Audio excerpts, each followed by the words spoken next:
The crate came in on the Wednesday supply run. Same as everything else. Seed packets for the lower terraces, 2 cases of filter mesh, a spool of irrigation line I'd been waiting on since the thaw. I signed a manifest, stacked the smaller boxes inside the depot, and left the big crate for last because my back was talking to me the way it always does by midweek. I pried the lid with a crowbar, expecting the irrigation spool. She was curled at the bottom of it, knees to her chest, a scrap of woven cloth pulled over her like a blanket she'd made herself from whatever padding lined the walls. Orphan, I could see that in the second before I scrambled back and knocked the crowbar off the shelf. Silver gray skin, the faint bioluminescent stripe along the jaw that orange children carry before it fades at maturity, and eyes, when she opened them, the deep amber of old pine sap. She didn't scream. She looked up at me and made herself smaller, which I had not thought possible. I stood there longer than I should have, breathing. The orphan have been on Calder's reach longer than the colonists have. They keep to the ridge settlements, mostly trade a little, stay out of colonial administration, and colonial administration returns the courtesy. I knew enough to recognize the cloth she'd wrapped herself in. The pattern is a clan marker, deep rust and black, the kind of weave that takes months. Somebody had put real work into that cloth. Then they'd put her in a crate. I got down on one knee, kept my hands where she could see them. "You hungry?" I said. She didn't understand the word. I'm eating. She watched me do it with the focused, unblinking attention of a creature deciding whether I was worth trusting, and then, very slightly, she nodded. I made porridge. It was what I had on the burner. I put it in a bowl and set it on the floor of the depot between us and sat back against the shelf and waited. She ate it all and set the bowl down with a precision that told me she'd been taught manners somewhere by someone who cared. Then she looked at me again. "Rin," she said, and pointed at herself. "Mare," I said, and pointed at myself. That was the beginning.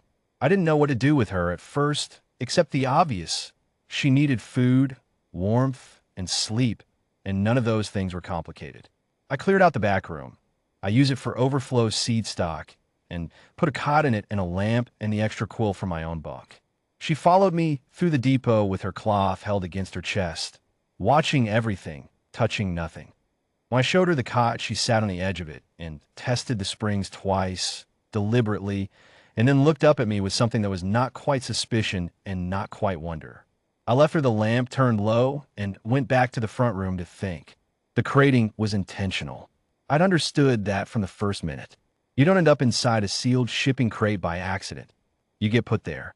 The question was why, and the answer came to me slowly over the next 2 days as I asked careful questions of the few orphan I dealt with at market and pieced together what they were willing to say. The orphan practice what they call the sending. I won't dress it up. It is the culling of children judged too weak, too small, or too aberrant to survive the ridge winters. It is not done with cruelty, or at least they do not intend it as cruelty. The elders decide. The family grieves quietly, and the child is sent away to whatever fate the lowland holds. Most don't survive the sending. A few are found by colonists, or by traders, or by no one. Rin had been found by me. On the 3rd day, the trackers came. There were 2 of them, a broad-shouldered elder I recognized from market, a man named OSS Verith, and a younger male I didn't know. They stood in the depot doorway with the gray morning behind them, and Verith explained, politely, that the child had been sent in error, that her family had changed its position, that she was to be returned to the ridge. He was lying. I don't know how I knew, but I knew. "She's in my care," I said. "She is orphan," Verith said. "She is clan. This is not a colonial matter. She came to me in a sealed crate in a freight shipment," I said. "That makes her a found dependent under colonial settlement law," which I looked up last night. I had. Calder's Reach runs on a patched-together legal code that nobody has fully reconciled since the original settlement charter, and buried in it, right next to the water rights ordinances and the grazing boundary clauses, is a provision for found dependents. Any sentient being discovered abandoned or in distress within colonial infrastructure becomes, provisionally, a ward of whoever finds them, pending a formal fostering claim filed with the district administrator. I had written the claim the night before. I had it on the desk behind me. Verith looked at me for a long moment. He was not a cruel man. I want to be clear about that. He was doing what his customs asked of him, and his customs were not mine.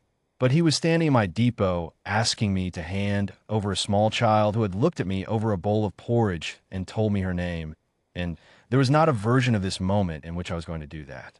She will not survive on the lowland, he said. She is not equipped for your world. She survived a crate, I said. She'll manage. The younger tracker said something in Oran dialect, low and fast. Verith answered without looking at him. Then he looked at me again. If we contest the claim. Contest it, I said.